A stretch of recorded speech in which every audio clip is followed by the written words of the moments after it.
Ok. Sorry tất cả mọi người. Vừa rồi thì máy bị out mất. Thành ra là bây giờ chúng ta có thể là quay trở lại với sự kiện live. So for us, Life Trends is a wonderful combination of enjoying a holiday break and meeting with our team Và chào mừng members, mọi người quay trở encouraging lại our team với chương members, trình online motivating events them, của Crowd1 and tháng helping 9 them to get to the next năm level. 2020 And it với gets chủ even đề đó better. là The Power of Ease. If we use Rất là xin Life lỗi Trends mọi người về sự ourselves, cố vừa we rồi. show the world that we believe in this product. And in Mọi người hãy cùng return, join lại Crowd1 với Cindy rewards và us anh Minh Dương generously nhé. with our share in the profit through the active user pool. So it's a win-win situation. Well, we can create a whole bucket list of destinations where we want to go. We just travel, we enjoy life, we meet with friends and business partners, and we get paid. So guys, use the product, show the product, and be surprised what is in it for you. Và như chúng ta có thể thấy thì vị is nothing, khách guys. đang nói Thank trên you, màn hình của chúng ta Crowd1. đang chia sẻ về products, đó là Live Trends, một cái app du lịch đúng không anh Minh Dương? Back to basics. This is the key to success in our business. You really need to learn the compensation plan in its easy, basic form to truly be successful. To further the knowledge of the compensation plan and its structure, we have Johan Westerdahl and Và Jonathan chúng ta Stroh. sẽ cùng chào mừng lại sân khấu của chúng ta ngày hôm nay, đó là ông Johan.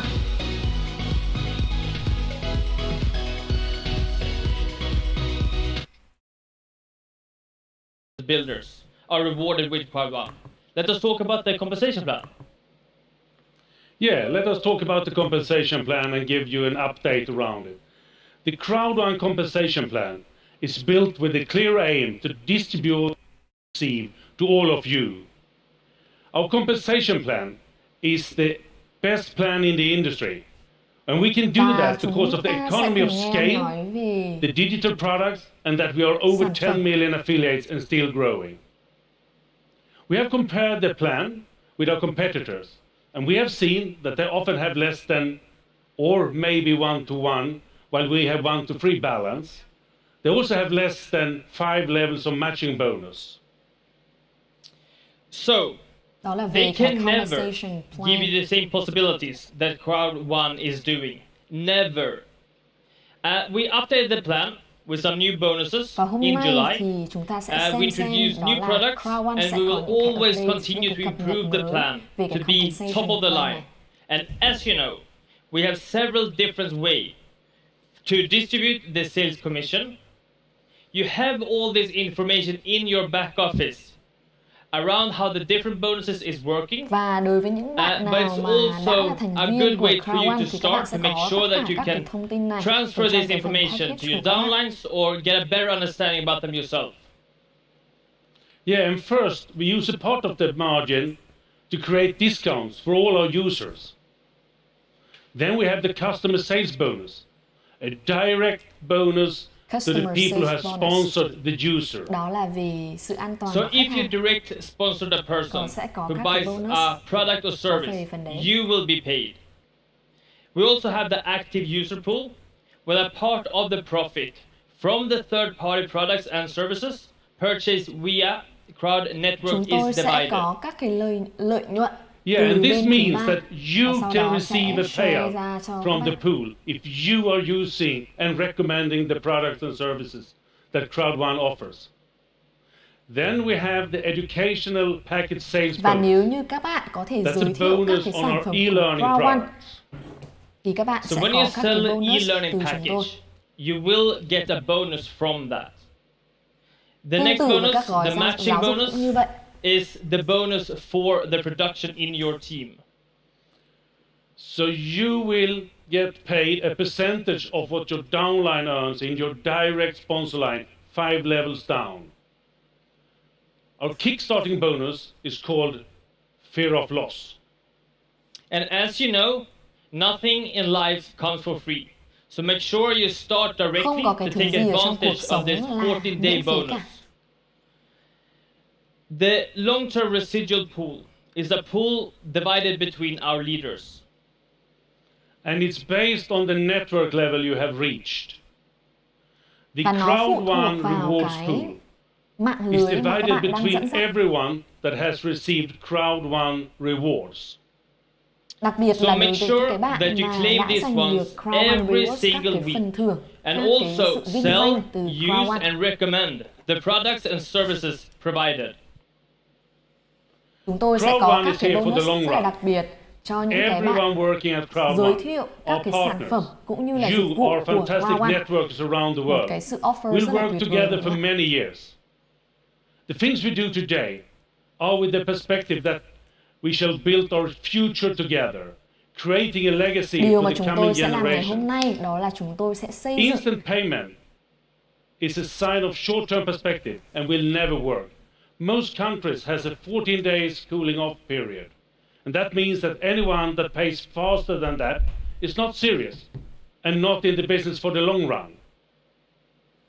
As you know, we did our first payout from the residual pool in May this year.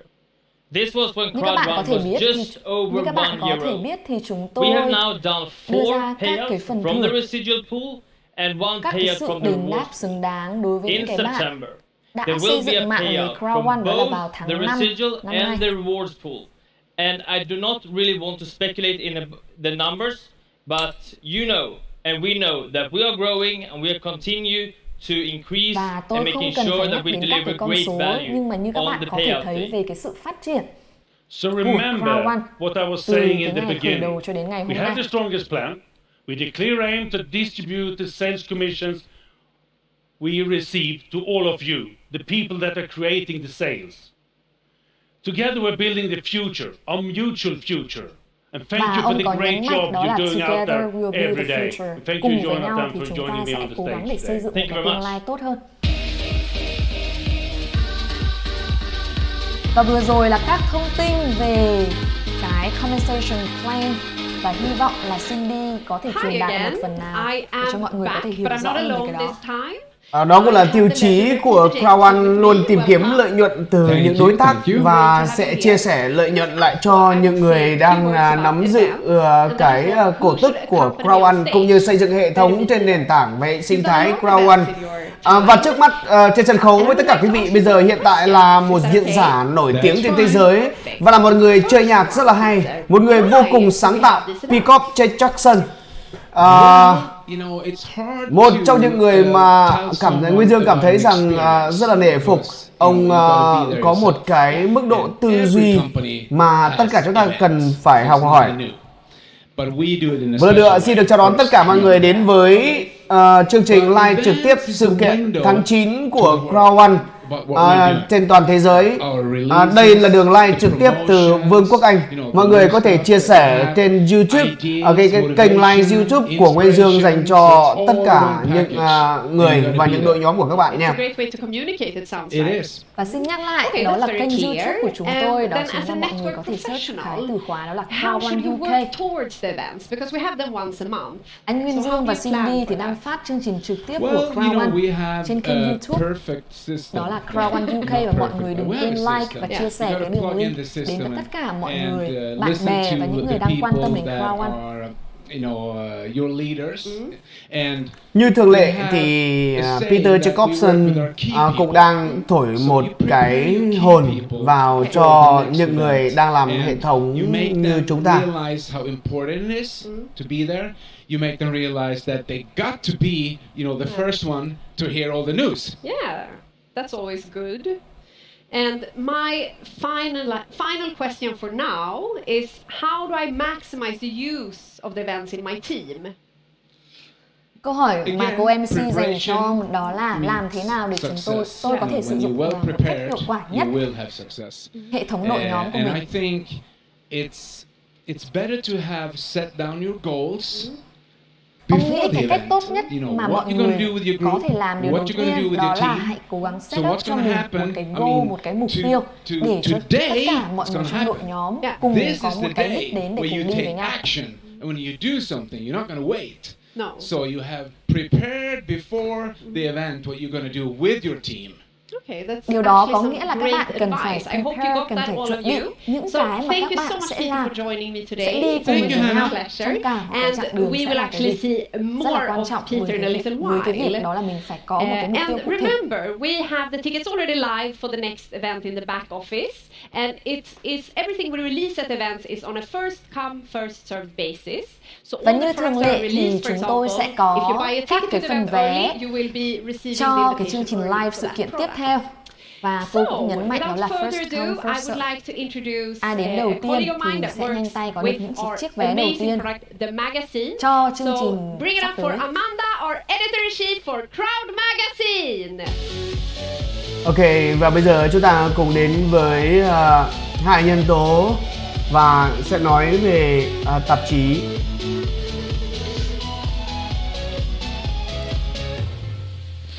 Như thường lệ thì sân khấu của Crowd1 luôn là một trong những sân khấu vô cùng hoành tráng và lung linh. Rất khó để làm trong thời kỳ Covid như thế này và làm một sự kiện không có khán giả phía dưới và 100% là khán giả online, kính thưa quý vị.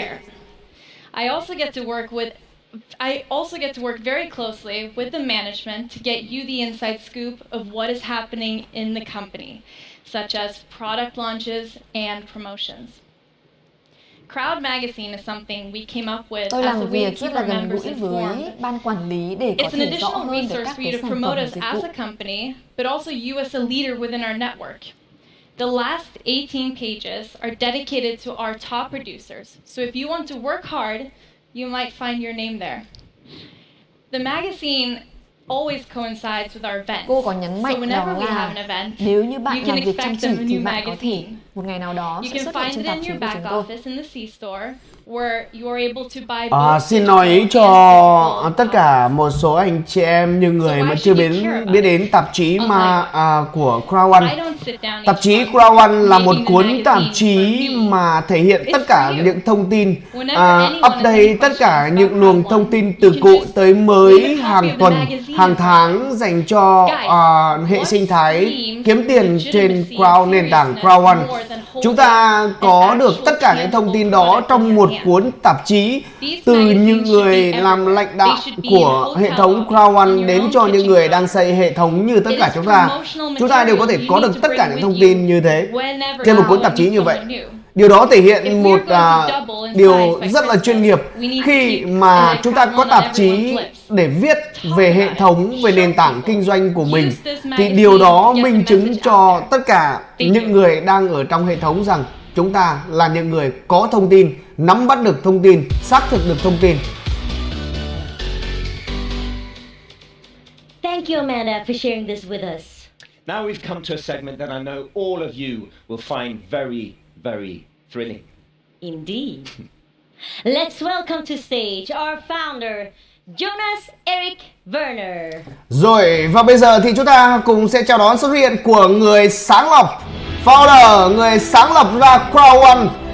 Hơn một năm trước, ông đã đưa một cái nền tảng kinh doanh, một nền tảng kiếm tiền Crowd1 xuất hiện trên thế giới này.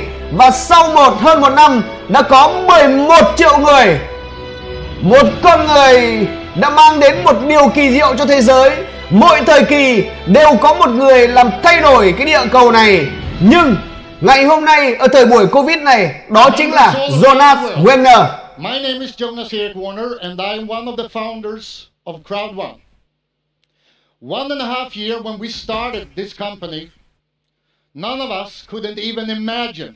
Trong vòng 1 năm rưỡi, tôi bắt đầu xây dựng cái hệ thống này. Today we are 11 million members and very soon 12. Tôi cũng chưa bao giờ tưởng tượng đến con số sẽ có 11 triệu thành viên của Crowd1. Một con số thực sự quá ấn tượng trong vòng một cái thời gian. Đây là kỷ lục. Crowd1 liên tục lập ra những kỷ lục về con số.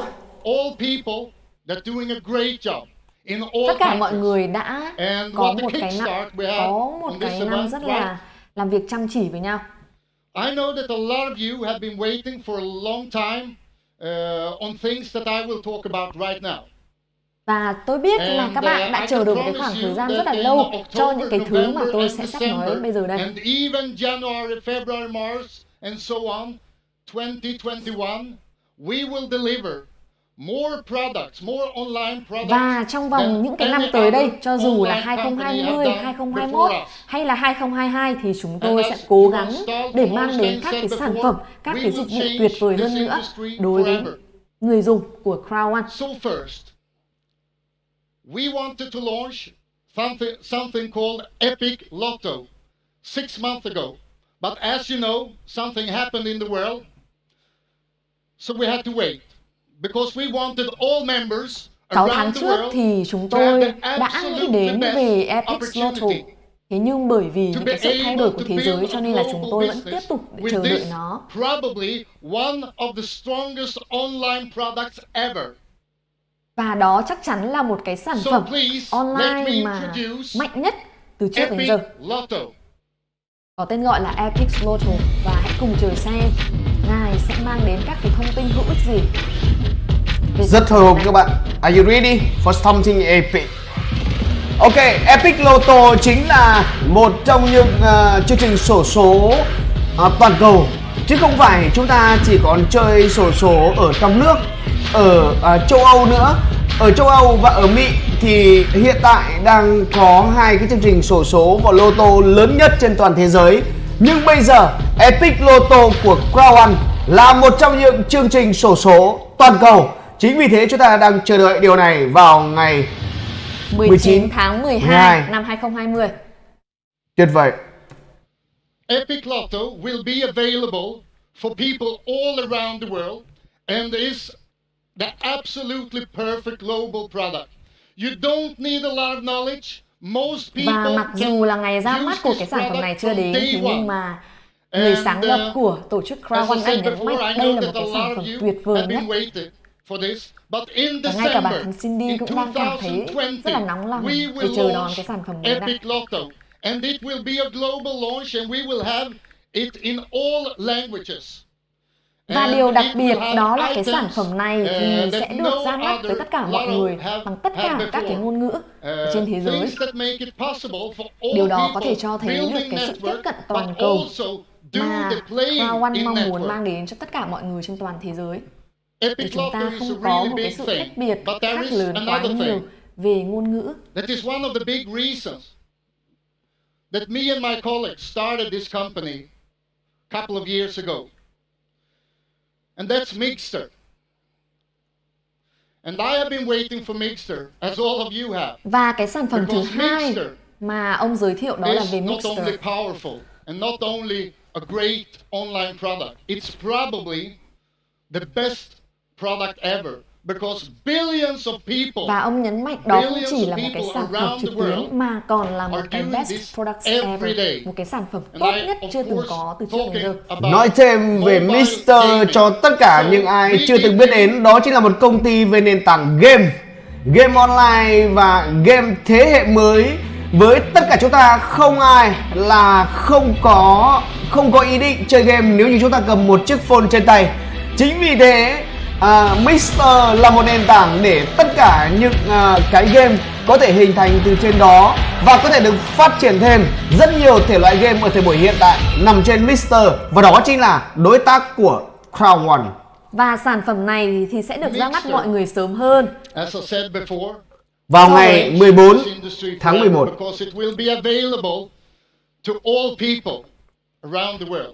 And it will have everything that you can ask for in mobile gaming. But mặc dù chỉ là một cái hệ thống everything about this product, so I would like to bring up Mr. Mixter himself, my old friend Mr. Sveitikoron. Chính xác như vậy. Chúng ta đã từng thấy rằng Facebook đã từng là một thế giới thu nhỏ, Amazon đã từng là một thế giới bán hàng thu nhỏ. Còn bây giờ thì Crowd1 chính là một thế giới để chúng ta kiếm tiền trên nền tảng online một cách dễ dàng hơn, thông minh hơn và tối ưu hóa thu nhập hơn. Trên màn hình không biết là ông nào đang đứng với Jonas Werner, đang đứng cạnh Founder đây. Lúc này lo bình luận quá, quên mất tên rồi các bạn. Quên mất để ý ông này tên là gì. There's fine tuning and there are some marketing materials left, but we are ready to go. Một lần nữa xin được chào đón tất cả anh chị em trên các kênh trực tiếp từ Twitter, YouTube. Các bạn đang xem buổi tường thuật của chúng tôi từ Birmingham, Vương quốc Anh. Và nếu như các bạn tiện thì hãy cứ like và share đường link trên YouTube dành cho tất cả đội nhóm của các bạn, dành cho tất cả những ai đam mê kiếm tiền online như các bạn ấy.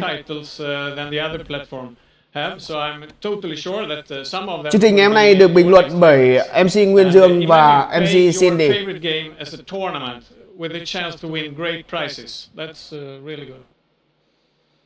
So, what makes Mixter so different from, because I telling people that it will be the greatest product. So có lẽ đây đang là đại diện của Mixter. The competitors are competing with great prestanda, high resolution, best graphics, with extraordinary graphics, and that needs high speed internet connection.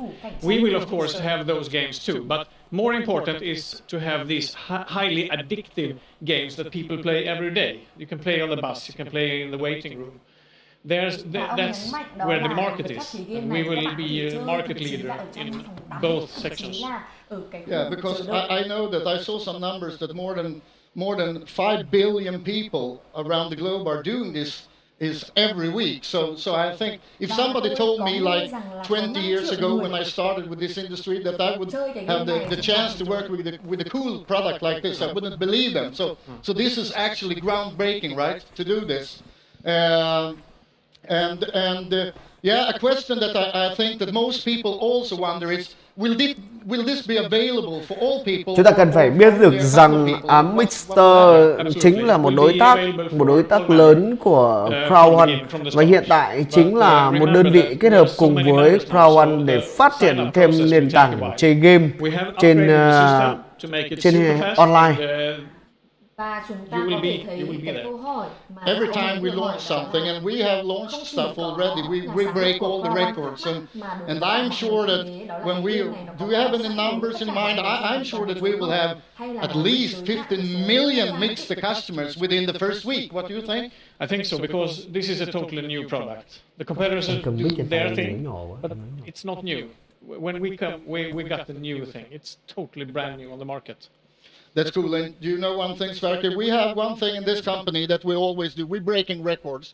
And there's not a chance that we will stop breaking records in 2020 and 2021. So, yeah, let's break some records in November with Mixter. Thank you very much. Chúng tôi luôn luôn có, đó là chúng tôi đó có thể là làm cách để phá vỡ các kỷ lục của mình.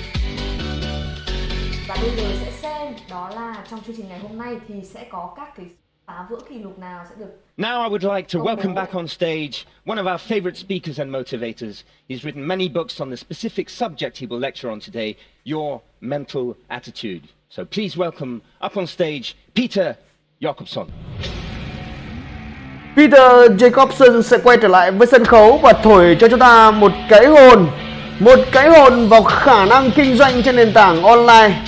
Sunday School with Peter Jakobsson, một trong những diễn giả nổi tiếng nhất trên thế giới, một trong những the best, một trong những con người tuyệt vời mà tôi đã từng chứng kiến với những phát ngôn của ông, với những điều ông đã làm.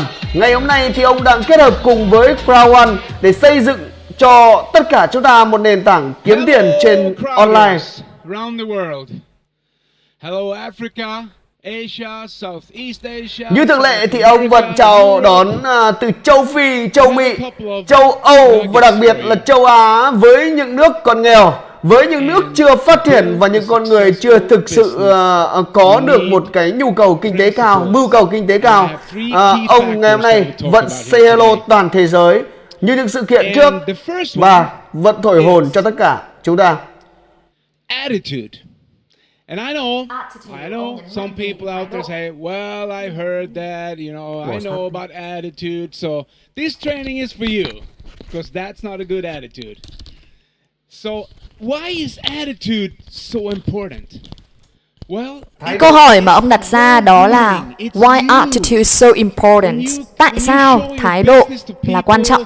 when you enter a room, it's your attitude. And people buy you more than they buy your product. Khi các bạn bước vào một cái căn phòng thì cái điều quan trọng đó là cái thái độ của các bạn. Họ có mua cái sản phẩm của các bạn hay không chính là phụ thuộc rất là nhiều vào thái độ của các bạn. And we can change, we are not born in a certain way, so we can change. Đúng vậy. Và ông nhắc đến cái vấn đề đó là điều này chúng ta có thể thay đổi được. Thái độ chưa tốt thì chúng ta có thể thay đổi để có thể khiến cho nó tốt hơn. Tại vì nó không phải là một cái certain thing, một cái điều nhất định. Và ông có nhấn mạnh đó là you can change your life by changing your attitude. Câu này có nghĩa là các bạn có thể thay đổi được cuộc sống của mình bằng cái việc là các bạn thay đổi thái độ sống của mình.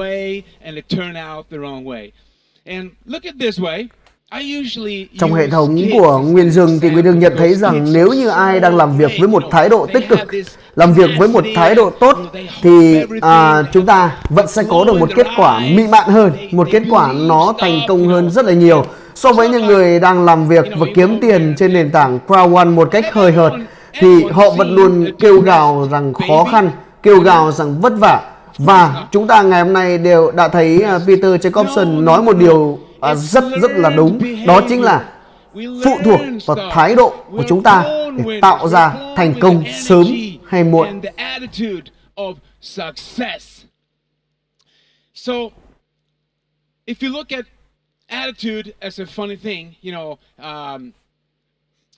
let's say you're rolled in on an operation table and you don't want to have that surgeon to have a bad attitude, but when you ask him, it's like, okay, doctors, everything's going to be all right. Well, I don't know. We'll see. That's not what we want to hear. You want to hear, yes, it will be all right. I will do it. I will take care of this. Và bác sĩ nói lại một cách rất là hời hợt, đó là will be okay, something like that. Right? Thì các bạn có thể thấy là cái thái độ nó quyết định rất là lớn đến cái sự cảm nhận của những cái người xung quanh dành cho bạn. The way you think will automatically transfer in your feelings. Cái cách mà các bạn nghĩ thì nó sẽ dẫn đến cái cách mà các bạn làm. Và khi mà các bạn nghĩ sai, có những cách nghĩ sai, thì các bạn sẽ có những cái cảm nhận là chưa đúng. I think it was Victor Borge, the Danish famous piano player or entertainer. He said, the shortest way in between two people are a smile. Và tôi có biết một cái nghệ sĩ đánh đàn piano và ngài có nói với tôi một câu, đó là cái sự khác biệt giữa hai cái con người đó là về cái cách mà các bạn cười, các bạn thể hiện cái nụ cười đối với người đối diện. Đó chính là cái vấn đề mà chúng ta cần phải bận tâm. Và cũng là cái first key factor, cái chìa khóa đầu tiên ông nhấn mạnh, đó chính là cái attitude của chúng ta. Và cái điều thứ hai mà ngài có đề cập đó chính là cái sự tin tưởng, cái niềm tin của chúng ta.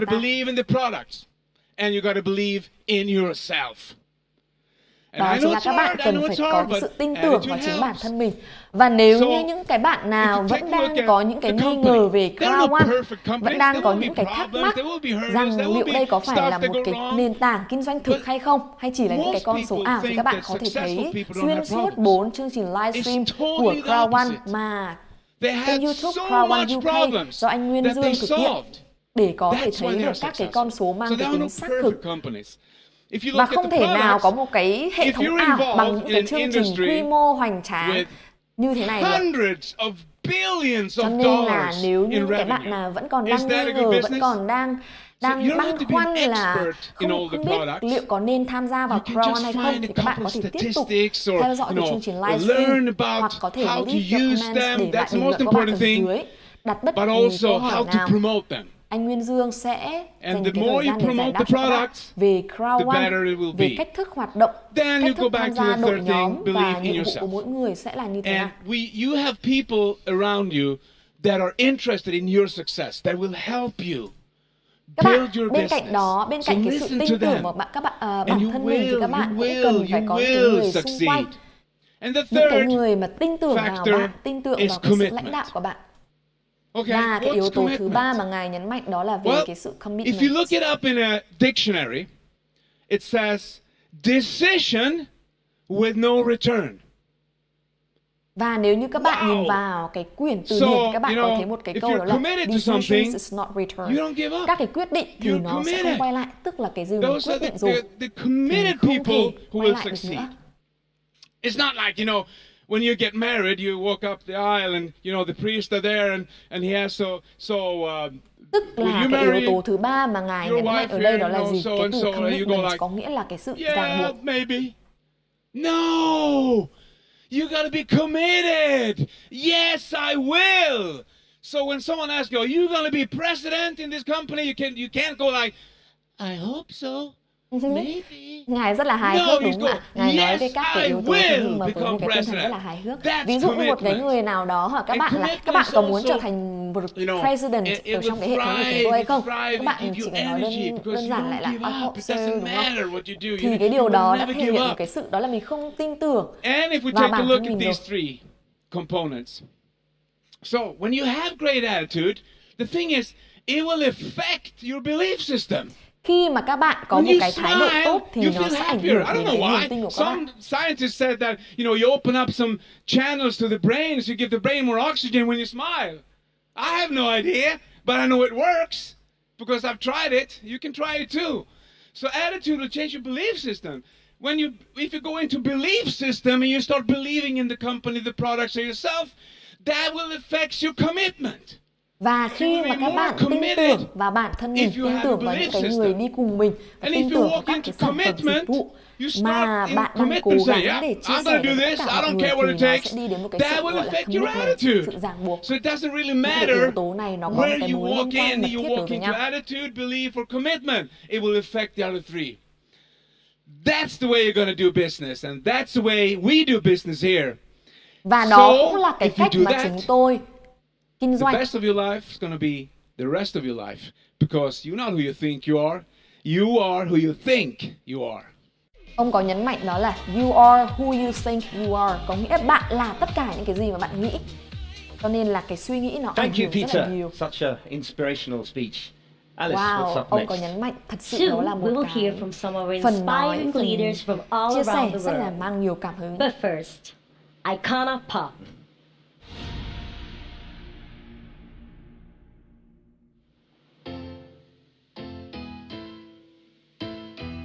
Rồi, và bây giờ là một màn giải trí như thường lệ.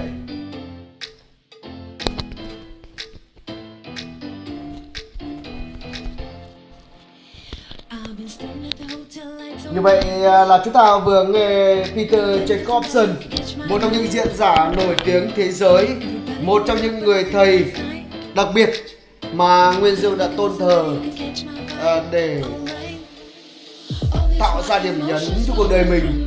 Thì ngày hôm nay Peter Jacobson cũng đã đứng trên sân khấu và thổi cho chúng ta một cái hồn trong cái cách làm việc. Ông đưa ra những nguyên lý, những chân lý của cuộc sống cũng như là của cái cách để chúng ta làm việc mỗi ngày. Đó chính là ngay kể từ cái thái độ, chính là cái nguồn khởi đầu để chúng ta làm việc và trở nên thành công.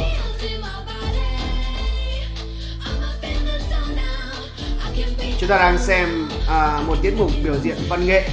Khi mà cameraman đã quay máy một vòng thì chúng ta vẫn thấy rằng ở bên dưới vẫn không có khán giả. Thời buổi này, ở thời điểm Covid như thế này, tạo ra được một sân khấu, tạo ra được một chương trình live như thế này, bên dưới không có khán giả là một điều vô cùng khó. Nhưng Crowd1 đã làm một sự kiện nó đặc biệt nhất so với những sự kiện đặc biệt, kính thưa quý vị.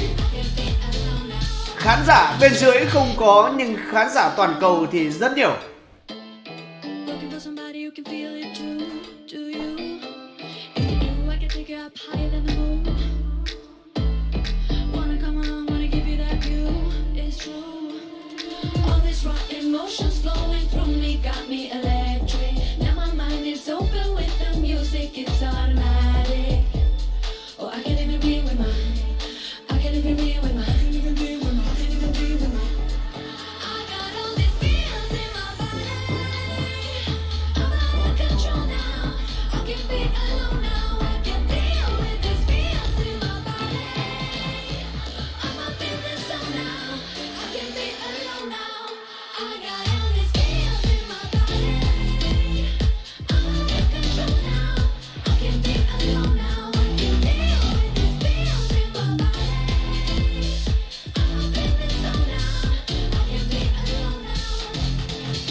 Pop, thank you so much for having us here.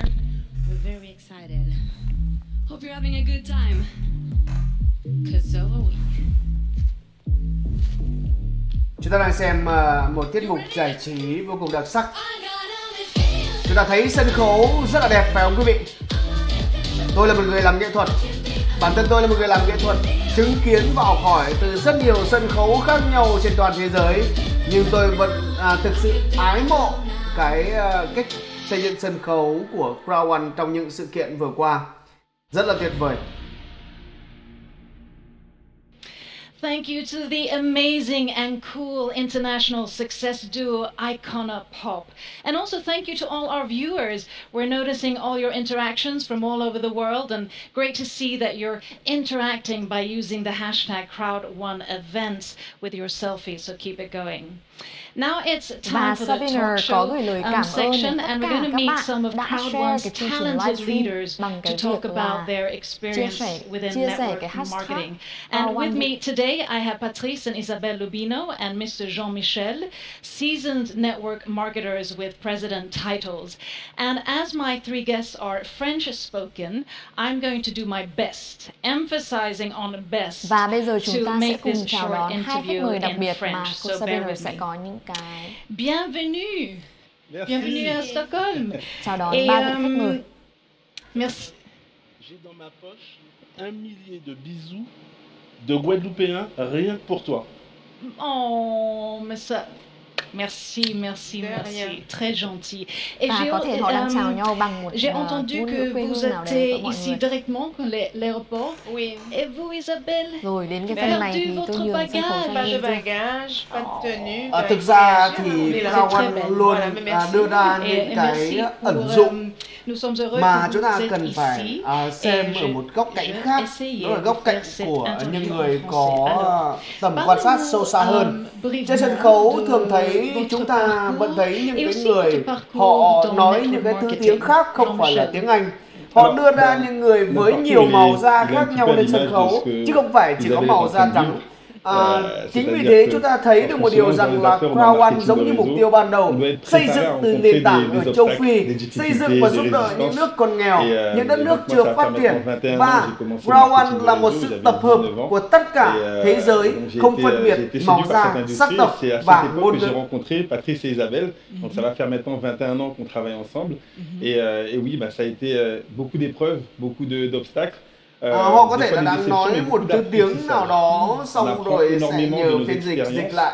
Nhưng chúng ta hiểu một điều mà Crowd1 muốn rằng là dù bạn ở một đất nước nào, dù bạn đang dùng một thứ tiếng nào, hay dù bạn là ở vị trí nào trong xã hội, thì với Crowd1 chúng ta có thể thu hẹp mọi khoảng cách về địa lý, bỏ qua mọi vị trí của xã hội để chúng ta cùng nhau kiếm tiền trên nền tảng này và xây dựng một thế giới trở nên cân bằng hơn, xây dựng một nền kinh tế dành cho những nước còn nghèo và những người đang còn khó khăn về kinh tế trở nên cân bằng hơn. À un moment où j'étais en train de me chercher, j'étais en train de vouloir autre chose. Họ đang nói bằng tiếng Pháp. J'ai pu voyager à travers le monde, rencontrer des cultures, vivre, observer, voir en fait que quelles que soient les populations, quelles que soient les pays, quelle que soit la couleur, quelle que soit d'où on vient, toutes les personnes en fait sont égales, elles aspirent simplement à un mieux-être pour elles, pour leur famille. Et donc ce parcours-là, ben, c'est à l'image de ce que je vis aujourd'hui, c'est-à-dire il y a eu des hauts, des bas, il faut toujours réagir, toujours être réactif, toujours rebondir, toujours avoir le cerveau accroché à aller plus loin, plus haut, plus fort. Et le marketing de réseau, c'est une vie de challenge et c'est juste excitant comme métier, quoi. Et pour vous, Patrice? Moi, je suis ancien militaire de carrière et j'avais envie de faire autre chose, j'avais envie de découvrir le monde. Quand j'étais petit, quand on me demandait qu'est-ce que je voulais faire comme métier, je disais que je voulais être James Bond. Comme tous les garçons. Des belles voitures, des jolies femmes et de l'argent. Et je crois que le métier qui nous permet de pouvoir faire tout ça et de donner aux autres, c'est vraiment le Cindy ước marketing. rằng là mình cũng có thể biết tiếng Pháp để có thể phiên dịch cho mọi người cái cuộc hội thoại vừa rồi. Thế mà chúng ta sẽ cùng chờ đón cho Sabine sẽ truyền lại lại bằng tiếng Anh. Cindy sau đó sẽ cố gắng phiên dịch cho mọi người comment để vous xem là structurez liệu có điều votre gì thú jour? vị Et chúng ta nghe parce que không. vous travaillez tout le temps, pareil. Ensemble. Oui, d'accord. En fait, Một lần nữa thì xin cảm ơn tất cả những bạn đang join cùng với Cindy và anh Minh Dương trong buổi livestream ngày hôm nay. On se demande pas quand on marche, est-ce qu'il faut poser le talon ou la pointe des pieds, est-ce qu'on commence par la jambe droite ou la jambe gauche. Alors moi j'ai créé mon succès en changeant mes habitudes. Quand on va se coucher dans son lit, on se couche toujours au même côté, sur le même côté. C'est vrai. Eh bien, quand je pense, je mets dans ma tête mes rêves, mes objectifs, et je les répète toute la journée, dès que j'ai un moment, je les regarde, je les lis. Je parle avec mes leaders, je leur parle de leurs objectifs et c'est comme ça qu'en fait, on garde la motivation en permettant à d'autres personnes, elles aussi, à atteindre leurs objectifs. Merci. Et vous, Isabelle? Souvent, les personnes, quand elles travaillent avec nous, la première chose qui arrive, c'est mais comment tu fais? Moi, je suis une femme, j'ai des enfants, etc., etc. J'ai beaucoup de femmes autour de moi qui ont toujours cette problématique de savoir comment est-ce qu'elles vont organiser leur temps. Et je pense qu'en fait, cette petite voix qu'on a à l'intérieur de nous, que ce soit une femme, homme, peu importe d'où on vient, on passe tous des épreuves, peu importe comment elles s'appellent l'épreuve, enfants en difficulté, peu importe. Je pense qu'à cette petite voix qu'on a à l'intérieur de nous, il faut arriver à la dompter. Et je pense que c'est la première discipline. Thay đổi rất nhiều cái cuộc sống của rất nhiều người đang ở một tình trạng nghèo, khó, kèm theo đó thì Crowd1 làm cho rất nhiều đất nước từ cái cảnh nghèo có thể trở nên c'est pas toujours évident tuyệt vời hơn, có thể trở nên một đất nước khá hơn so với những nước phát triển khác. Chúng ta thử tưởng tượng xem, với một đất nước nghèo như Việt Nam chúng ta, nhưng mà bây giờ cứ mỗi tháng thì tiền lương trên toàn thế giới đổ về cho đất nước mình. Có thể nói rằng là dư chưa ước lượng được con số nhưng cũng rất là nhiều. Nhưng dòng tiền đó từ toàn thế giới, chứ những dòng tiền đó không phải từ trong nước chúng ta. Et à partir du moment où on structure cette chose-là dans la tête, on peut y passer 2 heures par jour, mais être à 100% dans les 2 heures. On n'a pas besoin nécessairement de passer 24 heures. D'accord? Et ça, les personnes, elles doivent pouvoir arriver à l'assimiler. Le premier travail, c'est sur soi. C'est la première discipline. C'est un important message, très important. Et Jean-Michel? Alors, si moi je dois donner la journée type, faut comprendre qu'elle évolue au fil du développement du réseau.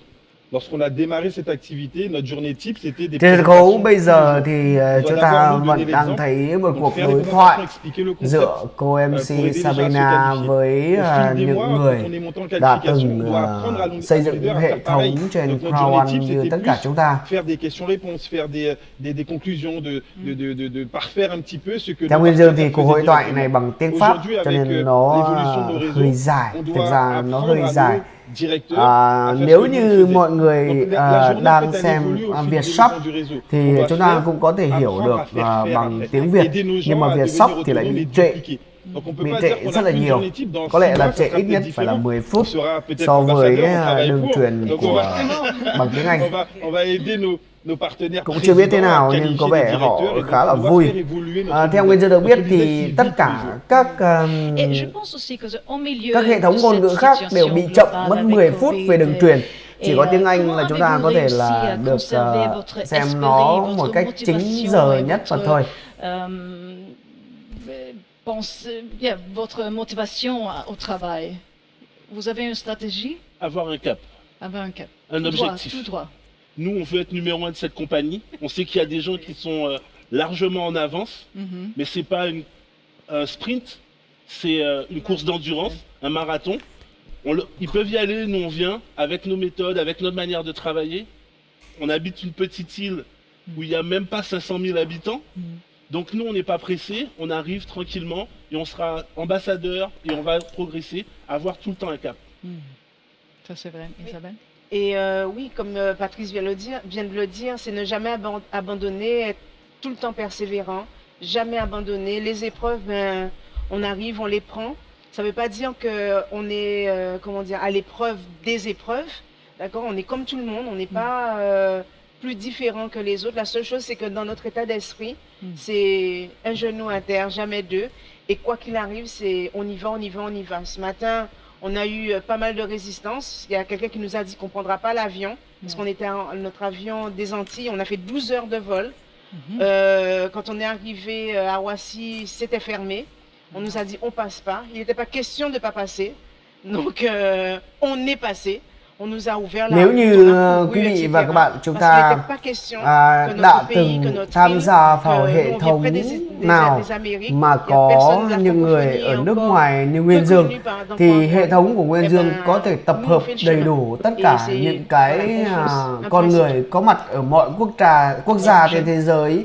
Châu Âu có, châu Mỹ có, đất nước Mỹ có, châu Phi có, châu Á chúng ta lại càng nhiều, và đặc biệt nhiều nhất là châu Âu và châu Á với rất nhiều màu da sắc tộc khác nhau, nhưng chúng ta ở cùng một hệ thống. Và các bạn thử tưởng tượng xem điều tuyệt vời sẽ xảy ra khi mà người Việt chúng ta ở một hệ thống gọi là ở tuyến trên, và bên dưới đó là rất nhiều nước khác nhau của toàn thế giới.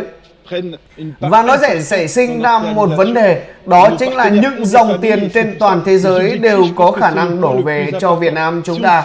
Mỗi tháng đến ngày 15 chúng ta nhận lương đều cảm thấy rằng rất hồi hộp khi mà dòng tiền lại liên tục đổ về. Cứ mỗi 3 tháng một lần, dòng tiền chia cổ tức lại được đổ về cho Việt Nam. Chúng ta cảm nhận điều đó như là một sự thành công, như một thành công mà chúng ta đã tiếp cận được với Crowd1 trong suốt thời gian vừa qua. Ít nhiều thì các bạn đã có thành quả. Điều quan trọng nhất là các bạn tiếp cận được với thái độ mà Peter Jacobson đã nói cho tất cả mọi người cùng nghe trong ít phút vừa rồi. Chúng ta làm việc với một thái độ tốt thì chúng ta sẽ có được một thành quả tốt. Nếu chúng ta làm việc với một thái độ tích cực, một hy vọng tích cực, thì cái kết quả tích cực cũng sẽ đến với chúng ta mà thôi. Bằng chứng là chúng ta đều nhìn vào những người dù tuyến trên hay tuyến dưới của chúng ta trong quá trình làm việc xây dựng hệ thống. Họ làm việc với một thái độ vô cùng nghiêm túc, và từ đó thì những người ở tuyến dưới của họ cũng sẽ có được những thái độ nghiêm túc như vậy. Kết quả sẽ hòa chung và tổng hợp lại. Tuyến trên hỗ trợ cho tuyến dưới cùng giúp đỡ cho tuyến trên. Như thế chúng ta sẽ có được một hệ thống rất lớn, một hệ thống mà tạo ra một nền tảng vững chắc. Chúng ta cùng thắng. Tôi nói đúng hơn là win to win. Chúng ta cùng thắng. Crowd1 chính là thế. Je pense que vous l'aurez compris, depuis tout à l'heure je ne parle que de ça. Pour moi, phải nói rằng là đến bây giờ là sự kiện thứ tư mà chúng tôi đã tường thuật bằng tiếng Việt rồi. Thế nhưng mà chưa có một sự kiện nào mà một cuộc đối thoại ngoài ngôn ngữ tiếng Anh lại dài như thế này. Quả thật rằng là những người thịt nhiều và ít tóc, họ có rất nhiều năng lượng để trò chuyện cùng với nhau. Nhưng trò chuyện vẫn là thứ mà ở phương Tây người ta luôn dùng là tiêu chí đầu tiên để tạo nên mọi sự thành công. Trò chuyện, đối thoại để chúng ta hiểu nhau, trò chuyện, đối thoại để chúng ta chỉ dẫn và học hỏi nhau.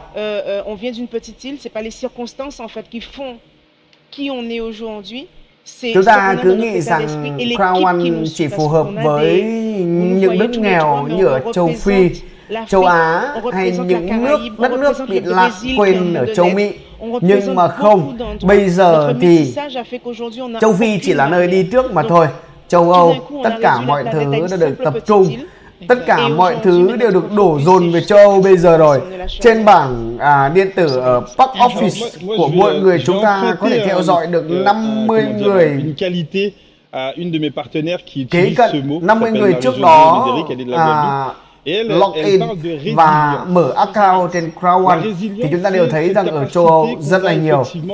Ở Việt Nam chúng ta thì nhiều hơn vào thời điểm khuyến mại. Cứ có khuyến mại thì Việt Nam và Trung Quốc vô đối.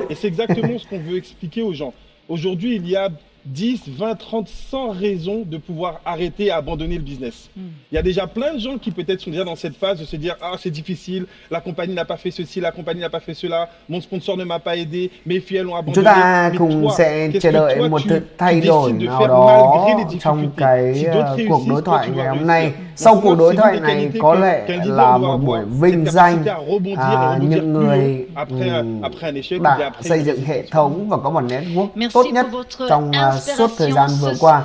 Và điều quan trọng nhất tôi chờ là những giải thưởng trong ngày hôm nay. Chúng ta có vé, chúng ta sẽ có giải thưởng. Chúng ta vào đây và chúng ta đều có khả năng, những người mở account đều có khả năng là nhận giải thưởng trong ngày hôm nay.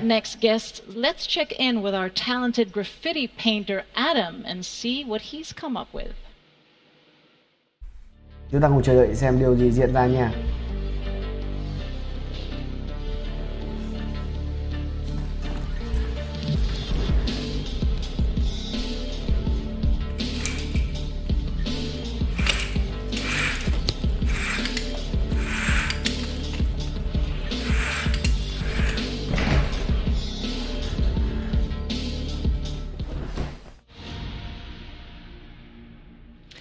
It's always important to learn and get inspired by other people, by other leaders, mentors, or just individuals who paved the way.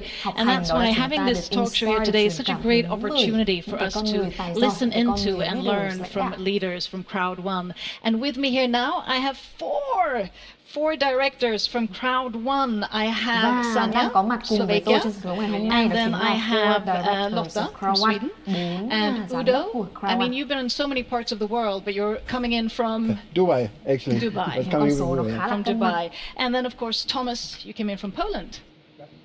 Great to have you with us. Bốn người này với một cái chức vụ lên tới Director, một người kiểu Dubai. Thấy ông áo đen, ông áo xanh là ở Dubai, ông áo đen là ở Hà Lan, Holland. That's really important. And one thing I realized, you need to be consistent, because if you don't do that, you cannot expect that from your team. So what I'm doing every day webinars, of course, and I have a strong contact with my team. And also, it's very important to be on the trainings, basically to be on, I participate in every leadership call, I make sure that I have all the updates about the company, and also listen leaders, top leaders, how they are doing the presentation, so that I can improve my knowledge and skills and do it better. Thank you. And Lotta? Yes, I agree with Sanja about everything, and it's also very important, no matter if you are a top leader, if you are a new member, that you always are teachable, because we always have things to learn, and we have a very good system in our company thì họ phát triển rất là nhanh. Trước đó thì Việt Nam chúng ta cũng thuộc gọi là hàng top về tất cả các giải thưởng. Nhưng mà cái danh hiệu, thế nhưng mà khi mà vào tới Trung Quốc rồi và sắp tới có thể là Ấn Độ nữa thì họ sẽ rất là mạnh. Điều đó đòi hỏi chúng ta phải luôn luôn làm việc, luôn luôn có những cái cách làm việc không chỉ nó đơn thuần mà nó phải có cái sự sáng tạo cũng như là sự kết nối tinh thần của đội nhóm để chúng ta có thể boost được tinh thần, được cái hiệu quả, năng suất làm việc của nhau lên. Chính vì thế, power là một điều vô cùng quan trọng. And when you're willing to pay this price for, you have no limits in the business. And this is what I like on network marketing, because everyone is equal. Or like we see here, we have people around the globe coming in, and everyone has the same opportunity.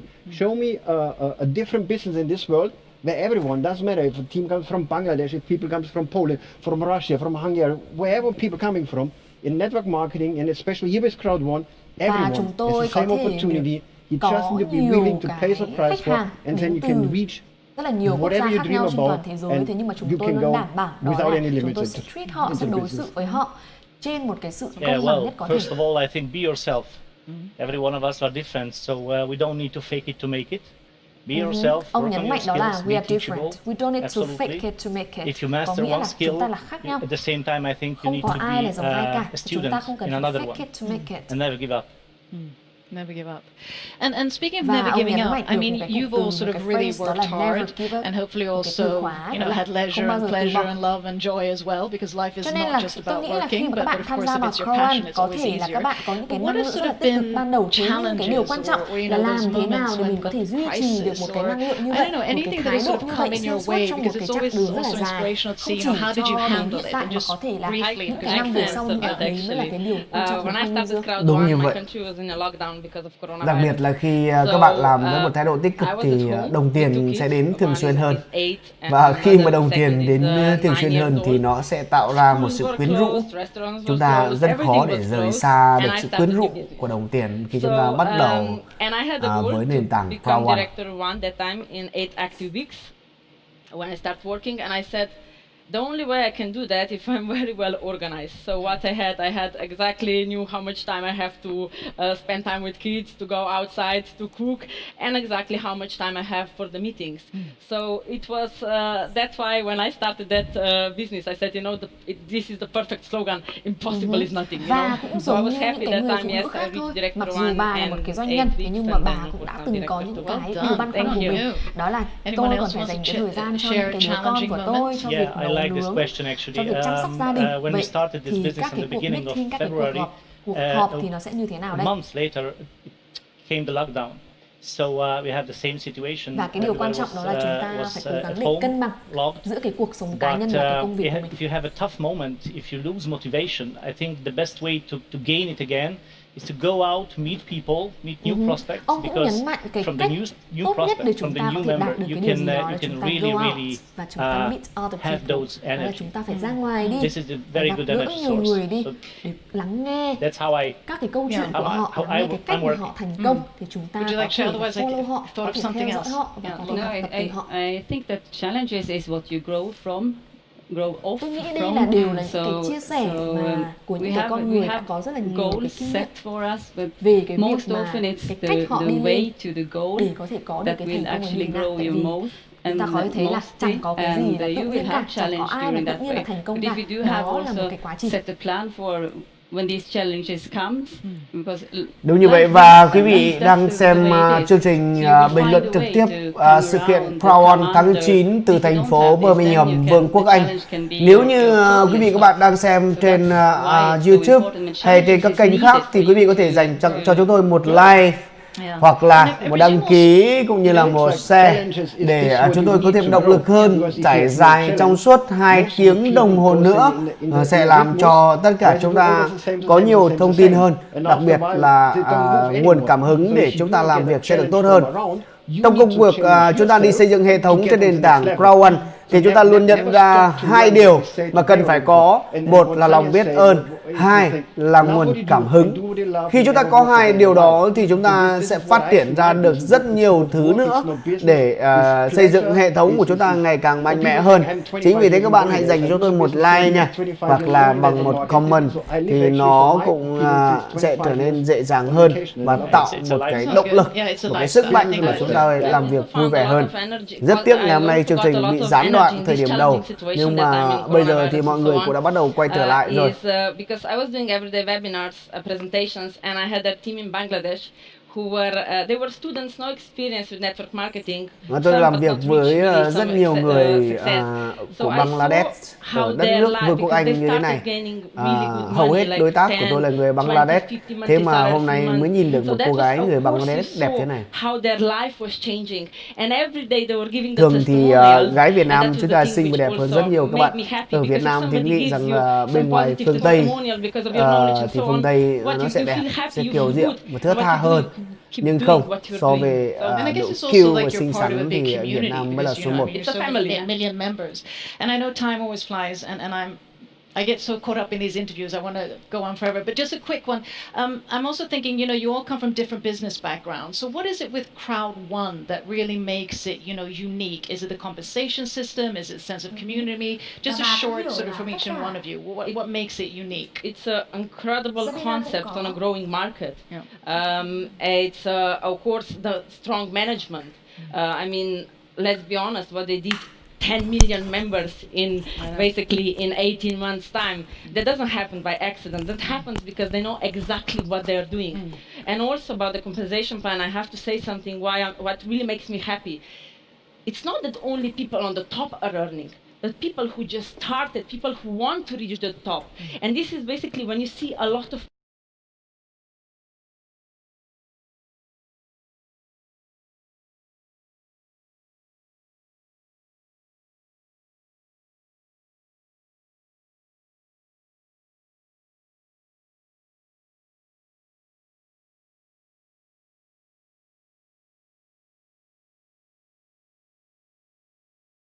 this is something incredible.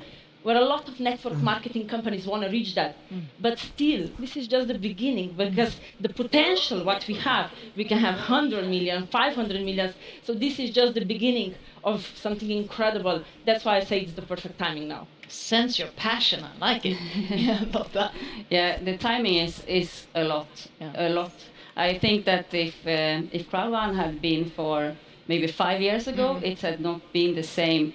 But the timing is one thing, but also the easiness with the business and the vision that the founder had to have an online marketing company that everyone can actually use, and it's for everyone, no matter pre-knowledge. And this is the easiness in it that I can see, that you have yourself, you are always your most important tool in any business. You have your mobile and you have internet, and then you can actually start a global business. Và bà cũng nhấn mạnh đó là nếu như mà Crowd1 được sáng lập vào 5 năm về trước thì có thể là nó không có đạt được thành tựu tuyệt vời như bây giờ, bởi vì chúng ta có thể thấy là bây giờ bằng rất là nhiều cách tiếp cận, và đặc biệt là với cái sự phát triển của cái hệ thống mạng lưới online, cũng như là mọi người có thể tiếp cận với mobile phone một cách hiện đại hơn và có nhiều cái tính năng hơn. Ask him, he knows one application. Ask him, you know how this app makes money? He says yes or no. If he says no, say okay, build the customer here, have the industry here, connect industry and customer. So application makes some money. That's all what you do, right? You want to be a part of an application and the idea like this one. What do most of the people say? Yes, done. 2 minutes. Udo, that was 3 seconds. Ông nói có thể đó là về cái việc kinh doanh ở trên Crowd1 nó chỉ mất 2 minutes, chỉ mất 2 phút thôi. Đó là các bạn giới thiệu sản phẩm, các bạn connect people, kết nối mọi người lại với nhau. Và các bạn recommend cái sản phẩm đấy để cho khách hàng, người ta có thể có được những cái thông tin cơ bản về cái sản phẩm để người ta có thể mua cái sản phẩm đó. Yeah, I love you too. So people, because you're joining people, you're not really joining companies. No. This company is prepared very well. Thank you so much for your time, and not least, thank you for your efforts and for also being such inspirational leaders. Tại sao ông ấy nói rằng là Crowd1 là một công ty tuyệt vời nhất? Bởi chính chúng ta là những người làm việc trên nền tảng Crowd1. Mỗi chúng ta sở hữu một công ty riêng biệt của chính mình trên nền tảng Crowd1. Và chúng ta thấy rằng chúng ta chẳng phải trả lương. Chúng ta thấy rằng chúng ta chẳng phải quản lý nhân sự. Chúng ta thấy rằng chúng ta chẳng phải làm việc một cách vất vả gì, mà tất cả những thứ đó đều đã có hệ thống Crowd1 giải quyết cho tất cả chúng ta. Và bây giờ, Impactor. Impactor có nghĩa là những cái nhà ảnh hưởng. Nó giống như với cả influencer vậy.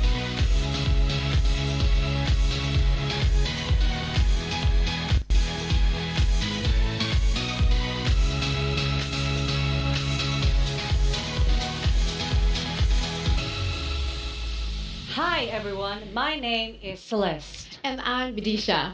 We are here to highlight some of our members who have contributed astonishingly to the Và chúng tôi ở đây around them. để có thể vinh danh We will now các share cái some thành viên của uplifting Crowd1 projects from đã all có những around the cái world. hoạt động tích cực và đạt được This những cái is a thành quả team led by Lynn in khoảng thời gian vừa Vietnam. qua. Every week for the past years, they have been handing out hundreds of food. Hình như là đây là Việt Nam nha các bạn. Rất là tự hào khi mà nhìn thấy những cái dòng chữ Việt Nam, như là con người Việt Nam ở trên màn hình một cái chương trình livestream lớn như vậy. Họ đang nói về những cái điều tốt đẹp của cộng đồng Crowd1 Việt Nam. Việt Nam chúng ta đã được vinh danh trên một sự kiện lớn nhất của toàn thế giới nha các bạn. With kindergartens and schools shutting down. For the unprivileged children, the impact has been even more severe, resulting in interrupted learning, compromised daily nutrition, and leaving families in a growing economic struggle as many jobs are lost. The Crowd1 team, the Thật tuyệt achievers, vời have khi been mà những hình working ảnh của trying to Việt help Nam give chúng these ta children access lại to được their nổ lên trên education. trường quốc To tế do this, với the achievers tính nhân decided văn to rất là donate cao. supplies, basic necessities, to 9 different đến schools. với School những ngôi supplies trường, like printers, đến với ink, những nơi paper, trẻ em face đang masks còn tồn and tại. soap were donated. Nó như là An một act điều of khó khăn kindness and giving đang back xảy to ra those who need với it the cuộc most đời is của always the rất right nhiều thing người, to do. nhưng mà Yes. cộng đồng Crowd1 And đang we mang would đến một also hình ảnh, like to list một trong những điều tốt đẹp như vậy, và đặc biệt đó là hình ảnh của xuất phát từ Việt Nam chúng ta nữa. They have done some tremendous work at the Rehabilitation Hospital that is now maintained with the funds that they have earned from Crowd1. Wow, these projects are really amazing. Indeed. Thank you everyone for contributing towards these projects. And please remember to use the hashtag Crowd1Impactor if you post in social media so we all can be Và cô MC inspired cũng nhấn together. mạnh đó là nếu như mọi người đăng bất cứ hình ảnh nào về cái việc ảnh hưởng, sự lan tỏa Truly tình yêu thương thì mọi inspiring người to hãy bình hear luận để about hashtag Crowd1 đó là entrepreneurs Crowd1 really và hashtag contributing and Impactor. creating impact and doing good in the world. And we're now going to meet 3 top leaders who are also doing good in the world. You might recognize them already, and they're Và here bây giờ to chúng share ta their lại cùng chào insights đón and số điện expertise. của And warm welcome, gentlemen, or những the người Unstoppables. đứng đầu They trong want công me việc to xây say dựng that hệ you are. You're the thống Unstoppables. Crowd1 trên So toàn thế Björn giới. Armstedt, Renze Delstra, and Gần như George là van chương trình Dijk. nào cũng có xuất hiện của So công welcome, này. and I know you traveled 2 days Rất just ít tóc driving here. nhưng rất thông minh. Yeah, we're so excited. You know, we sold our bed anyway, so Why let's not? just drive up, and during driving you can trong bao ngày train the thì team a little bit, pull some ông người questions. dựa And người yeah, Thụy Điển, prepare the ông này whole chính là người trip. Thụy Điển, So yeah, it was a great trip đã to được come gặp here. gỡ người Việt Nam chúng ta rất là nhiều, và rất rewind nhiều the thành viên của because Việt all of Nam you chúng ta have đã really, you have từng vast chụp hình cùng ông này. experience and knowledge within the industry, and you're also the top tier, you know, the top 3 leaders. So if we rewind back and just share with us what drew you into network marketing and this sort of spectrum of business. Björn, if I start with you. No, it's. I mean, the timing is perfect. That's where we are right now, and with a concept like Crowd1, it couldn't be better. And with all the knowledge that we achieved during the years, and following a concept, it's easy. So, and the power of easy and the system of easy, it's a great thing. Và ông cũng nhấn mạnh về cái chủ đề. Yeah, when I ông saw nhắc the lại vision cái of cụm từ của cái chủ đề Crowd1, ngày của chúng ta ngày hôm nay đó là the power of ease. it sparked a new life in me, because I thought in this industry everything was already invented and matured and somehow saturated. So for me it was very refreshing, and to get to work with these fine 2 gentlemen as running mates, it's a blessing out of the sky. Yeah. Well, I was thinking we're living in an area where the people are realizing the need of having extra income, what they can create and realize from every part of the world pouring out. And then with the vision of Mr. Jonas here, Werner, it's a magic formula and it's the easy way to share it. It's perfect. And I'm also thinking, because Björn, you have quite extensive experience within network marketing for many years back. So what makes Crowd1 unique? Why is this sort of the next tier of marketing? I think the uniqueness and the combination of the basics from the traditional networking, meeting the online affiliate marketing, một cái điều đặc biệt đó là một cái sự kết hợp using giữa truyền thống và hiện đại, giữa những cái cách làm việc truyền thống và cái cách làm việc trên hệ thống online and with the excitement, and also what we've seen with Crowd1 is that a lot of people start and they get a result fast, and that's important. Và and một that's cái điều mà also chúng ta có thể thấy makes it đó là possible for với people những ai người ta bắt đầu to làm continue, Crowd1 but also thì to người ta bắt đầu motivate làm và their người ta đều families đạt and được their own các cái thành individuals for rất a là đáng success. kể. And that's what is really something which I burn for, to see other people making success with the Crowd1 and actually bringing networking and affiliate marketing together. Để So có thể that's thấy the nó key cái sự element for lan me. tỏa đối với nhiều người hơn nữa, đó là thấy họ tham gia, thấy họ bắt đầu và nhìn thấy cái thành công của So I'd họ. like to sort of reverse that question and ask, during this journey, what were the challenges or something that surprised you that you didn't really expect stepping into this business? Was there anything like, whoa, it was much more about, you know, persevere, or whatever it might be? It's interesting. Well, for us it was magnitude of growth. The growth rate was so big. Chúng And tôi you thì đó cannot là cái sự educate phát triển, everybody at the cái sự same lớn mạnh của time. nó. And we're doing webinars all day long in like 4 different languages. Tất cả But mọi you can người only đều reach bất so ngờ much với sự people. phát So triển one of the của challenges Crowd1 is, rất nhanh, you know, the rất nhanh và success, tốc độ. because it surprised Và us.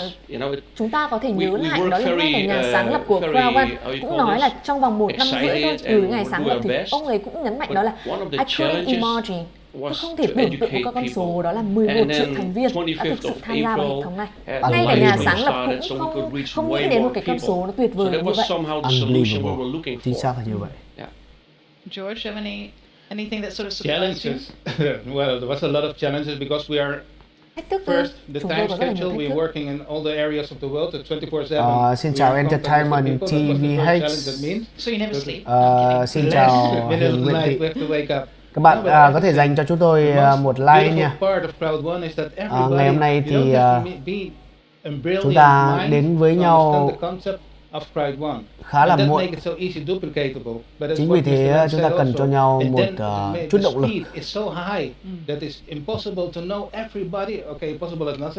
To know every single person what is in your downline and educate them by themselves. That means it's like little Chúng ta cần children, phải very thực sự hiểu premature, you have to những let cái them go. người dưới And cấp của then mình. you educate them fast Và hãy so they cố can work gắng by và giáo themselves. dục, And that's the mang result lại what we nhiều are cái now sự giáo seeing, dục, and mang I'm lại really nhiều happy cái sự about đào that. tạo cho It's họ. going very well. Đúng như vậy. Điều quan trọng không phải là chúng ta có nhiều người vào với hệ thống mình hay không. Điều quan trọng của chúng ta là chúng ta phải đào tạo được cho tuyến dưới của mình một cách sâu xa, sâu sát. Và phải làm cho tuyến dưới của mình hiểu được Crowd1 là gì. Chỉ khi họ hiểu được thì khi đó hệ thống của mình mới thành công. Vì các bạn biết được rằng trong Crowd1 không cần nhiều, chỉ cần có 2 người ở 2 nhánh giỏi là được rồi. Đúng rồi, người ta gọi là ít mà chất đúng không ạ? Đó chính là điều cơ bản của nhị phần, của binary, của matching và của toàn hệ thống Crowd1. Every morning you repeat it into yourself and you have a strong plan because it's easy to get into the working all the time mode. But if you have the balance and that you never forget that you have to live the life at the same time that you're enjoying and having a strategy. Phải nói rằng cuộc đời chúng ta quá nhiều những thứ bòng bong, rất nhiều những rối rắm và khó khăn trong cuộc đời, và chúng ta cần phải bắt đầu một ngày mới với nhiều hy vọng hơn, với nhiều năng lượng hơn. Chính vì thế mỗi buổi sáng là một thời khắc mà chúng ta cần phải tạo dựng cho nhau một niềm hy vọng.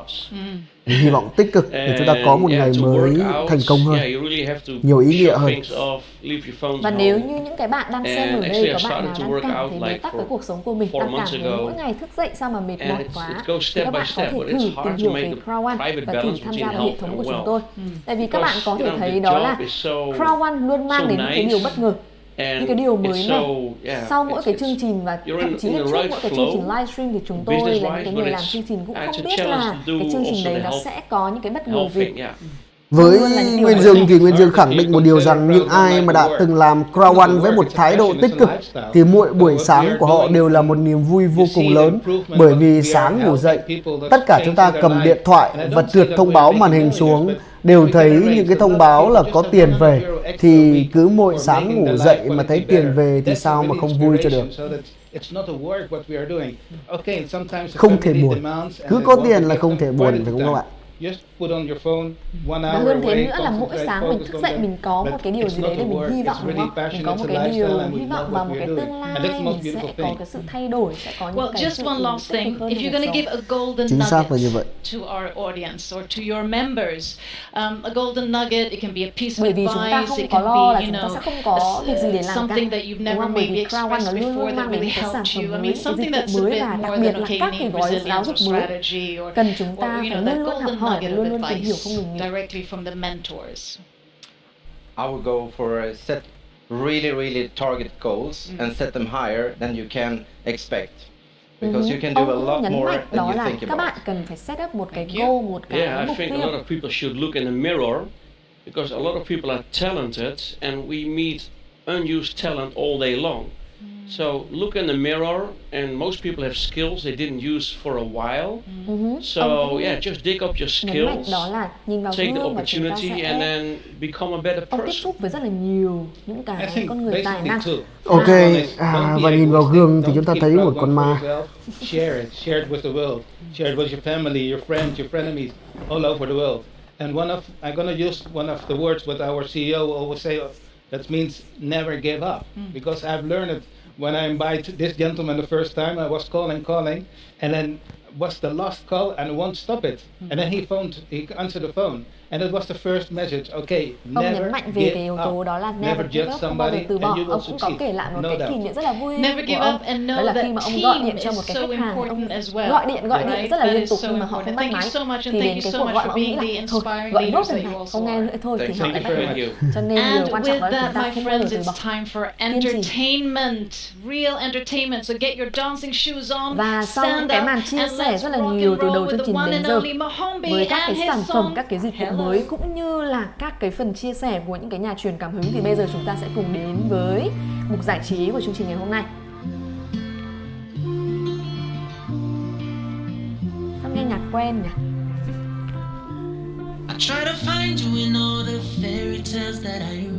Ui, đẹp trai thế.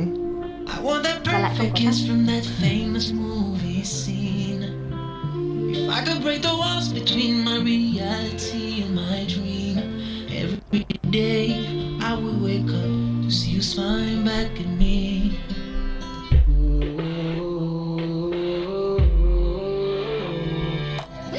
Had my palm read a million times before.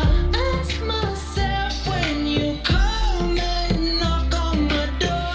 Ain't no crystal ball. Show me where you. Chúng tôi dành vài phút để cho các bạn nghe nhạc và chúng tôi cùng uống nước nha. Cảm ơn các bạn rất là nhiều.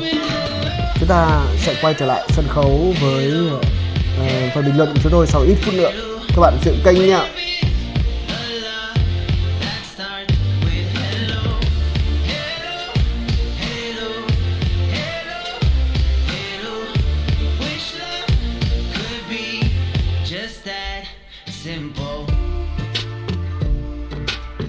Tôi phải thực sự rất là ấn tượng với cái sự đầu tư các cái chương trình của Crowd1 về âm thanh và ánh sáng. Đối với một chương trình mỗi chương trình livestream thì lại có một cái sân khấu cùng với những hệ thống ánh sáng khác nhau cho các cái nghệ sĩ biểu diễn. Quá đẹp.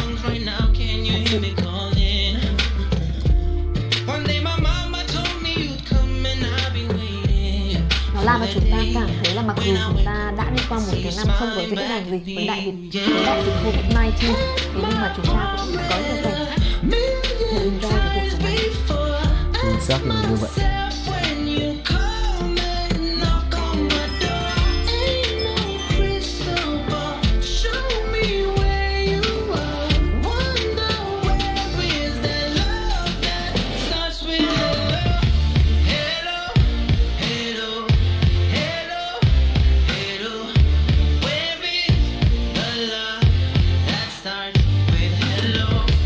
Thực sự cho đến giờ phút này, nếu như Covid-19 mà tạm dừng và không quay trở lại nữa, chúng ta có được vaccine thì tôi không thể tưởng tượng được rằng là Crowd1 cứ tổ chức sự kiện ở mỗi đất nước vào một tháng thì chuyện gì sẽ xảy ra, khán giả sẽ như thế nào.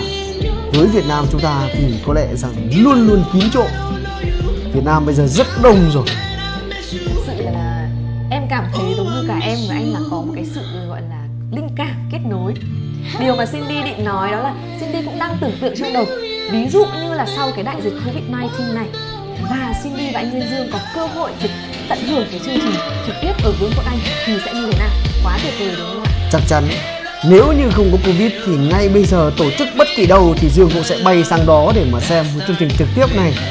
Và thì rất là thiệt thòi cho một số người, tại vì là nếu như chương trình đó Nguyên Dương không thể ngồi trước màn hình và bình luận được nữa. Thế nhưng mà chắc chắn Dương sẽ livestream bằng điện thoại xịn sò của mình.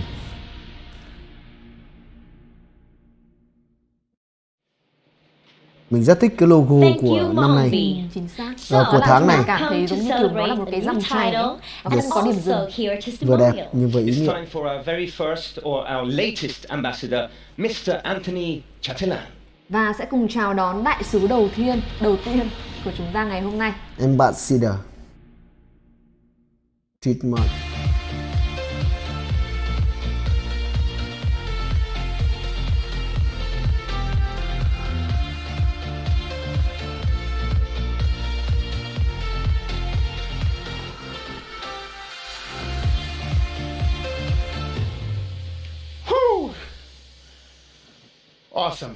Awesome. Tuyệt vời quá. Feel good. Feel good. Thank God. Một cái cảm xúc rất tốt. First, I want to thank the founder Jonas because he's a Điều đầu marketing tiên tôi genius. muốn gửi lời I've cảm never ơn seen đến nhà anything sáng lập like Crowd1 it. ông If you Jonas. could just pick his brain, Các bạn thử tưởng tượng đi, nếu như dịch không có thì người này chính là anh Vụ của chúng ta các bạn, chứ không phải là ông này nữa. Đấy, ông này lên rồi, sẽ có một ngày chúng ta sẽ thấy rằng Mr. Vụ chúng ta đi từ trong cánh gà đi ra với màn hình điện tử được xẻ làm đôi, bước ra và với một câu hello tất cả mọi người trên toàn thế giới. Và có lẽ ngày đó chính là ngày tôi là người livestream trực tiếp các bạn ạ. You guys know that there's no better opportunity instead of working with nuclear engineering or working at NASA. But I want to tell you a little bit about my story today, so maybe I can inspire someone to aim a little higher, inspire someone to work a little bit harder, maybe to set a bigger goal. So I will tell the story. Always loved school, went to the United States to study, ended up at MIT, which is the toughest university in the whole world. At MIT, I studied nuclear engineering, really crazy. I was the best top of my class in order to get a scholarship, but I can tell you something. When I joined MIT, it was a wake-up call. It was a punch in the face. I went from up here to struggling for average. I have friends who will get the Nobel Prize one day. But guess what?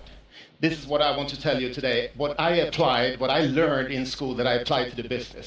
Because I just Và had ngày to hôm work nay thì hard. tôi sẽ chia sẻ I can với tell các you bạn those were the những best cái years mà of my tôi đã life, học được but also ở the trong trường worst. học và It's like cái a cách mà blur. tôi áp dụng Just nó vào trong cái công việc kinh doanh hiện tại. Working day and night, just working to graduate. Working And I day can and tell night. you, Ông nhấn mạnh một từ most này đó là people hãy cố who gắng làm start, việc ngày đêm they không don't ngừng nghỉ. finish. Isn't that amazing? They don't even graduate.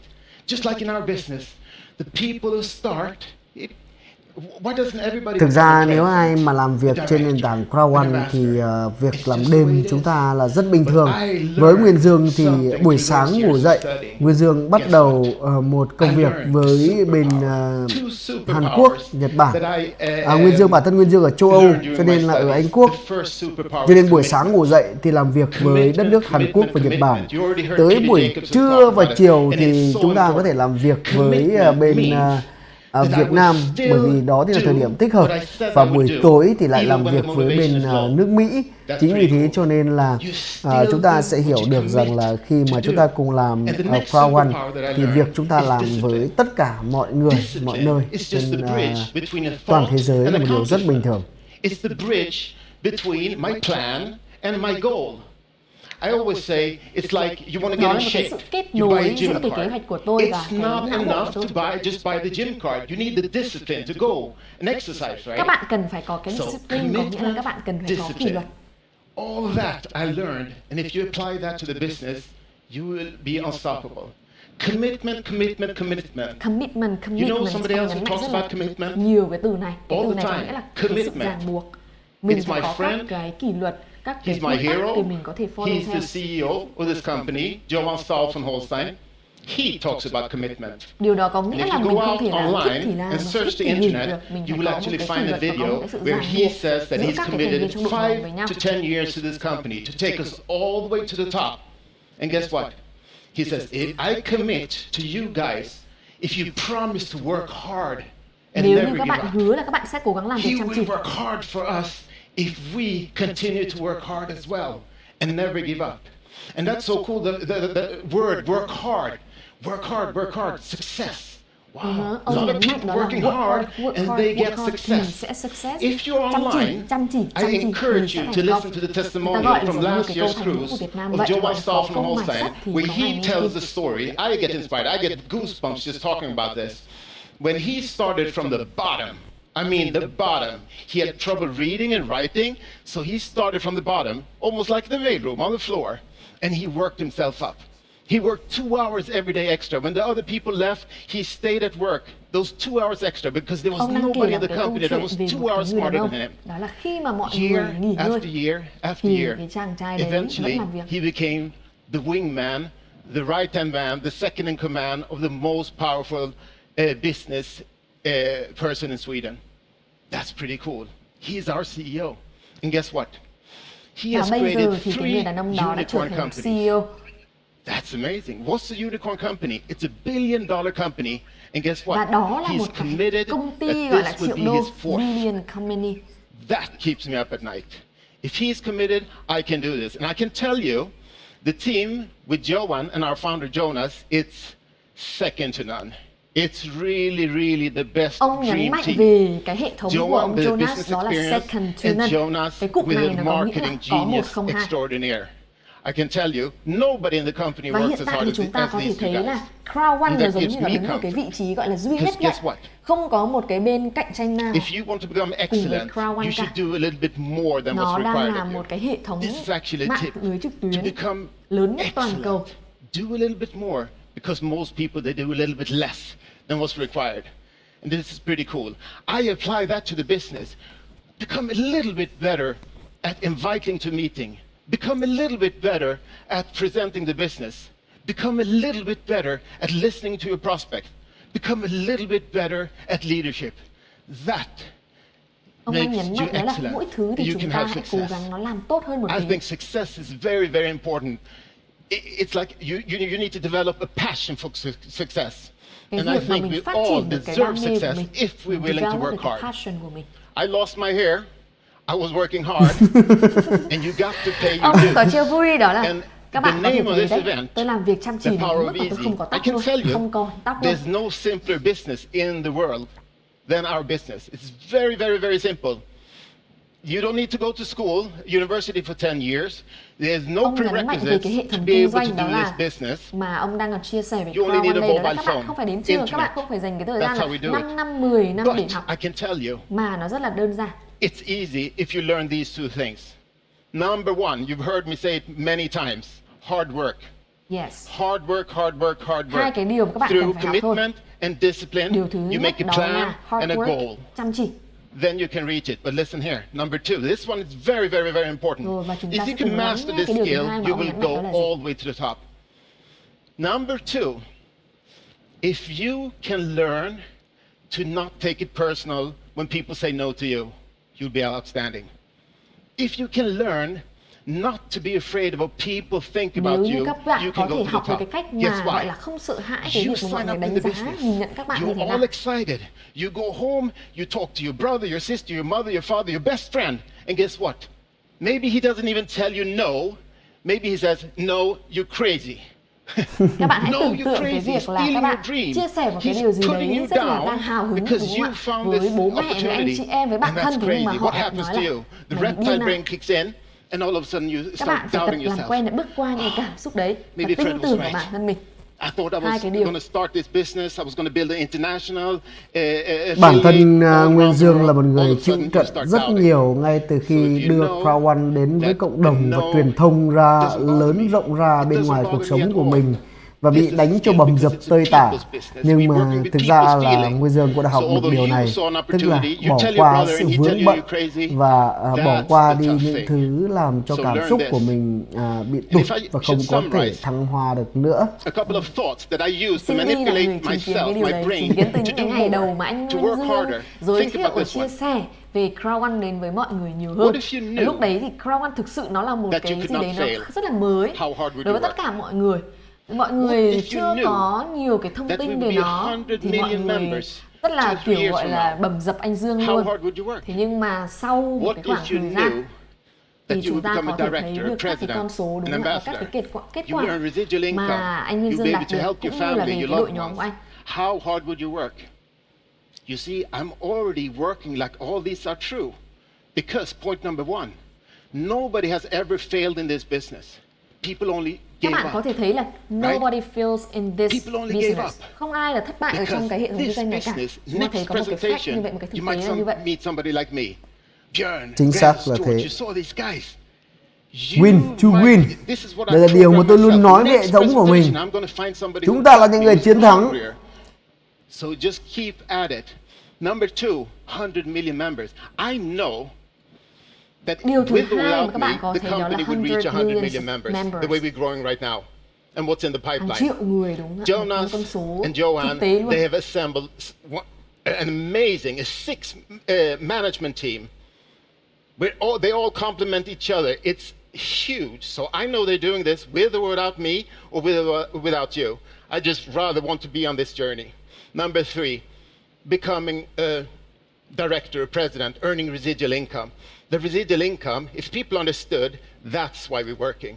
Because this gives us a chance to work Cái hard điều a thứ couple of ba years có and thể get chứng paid minh cho over cái sự thành công của and Crowd1 over đó là mọi and người over khi mà tham again. gia, sau đó là And mọi what người are trở we thành working director with? rồi là trở thành We working president, và đặc biệt showing là cái con số affiliate. income We have thu nhập we're building mà the các cái vị largest trí sales đấy mang lại cho organization họ. on earth. And guess what? We're not only working hard, we're working smart. Và chúng ta không chỉ có là làm việc chăm chỉ mà chúng ta cần phải làm việc thông minh. Không chỉ là work hard mà cần phải là work become a smart. director, president and ambassador is that you help other people along the way. Và làm thế nào để chúng ta có thể là có những cái bước tiến trong cái sự lựa chọn này của mình. Đó là bằng cách chúng ta cố gắng giúp đỡ càng nhiều người thì cái vị trí mà chúng ta mong muốn nó sẽ đến với gần hơn. It's not 10 years of school. It's not a 40-hour work week. You need to find 2. And that could be a friend of a friend of a friend of a friend. So what if it takes you 2-3 years to become a president? It's fantastic. Các bạn hãy thử tưởng tượng đó là thay vì mất một cái khoảng thời gian là 10 năm rồi là 5 năm học trong trường học thì bây giờ các bạn chỉ cần là mất khoảng 2-3 năm thôi đã có thể đạt được cái vị trí gọi là president và thậm chí là ambassador, đại sứ của Crowd1 luôn. Một cái khoảng thời gian rất ngắn thế nhưng mà và bạn có thể tưởng tượng được rằng là với một mức thu nhập sau 1 đến 2 năm làm việc lên cấp president thì ít nhất chúng ta đã phải thu nhập được khoảng tầm cỡ là 300.000 euro. No, hơn 300.000 euro kèm theo đó với mức lương của chúng ta là 12.499 euro một tháng ở thời điểm hiện tại và rất nhiều thu nhập khác. Quá kinh khủng. You can do it. Let's do it together. Và tôi có thể làm được, các bạn cũng có thể làm được. Vậy thì sao chúng ta không làm cùng nhau đúng không ạ? Chính xác là như vậy. Bạn tưởng tượng xem, rất dễ dàng để chúng ta đạt đến con số 1 triệu euro chỉ sau 2 đến 3 năm mà thôi. Một con số không tưởng các bạn ạ. 2 đến 3 năm.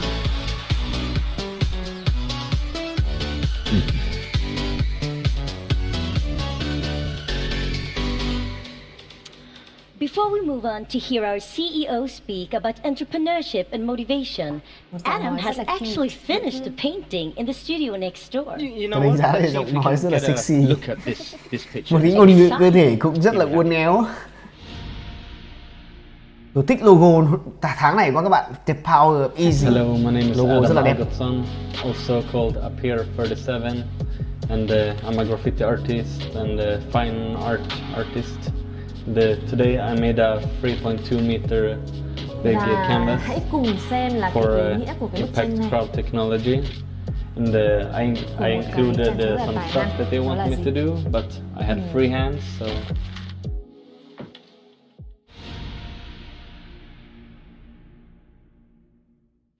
Wow, this looks lovely.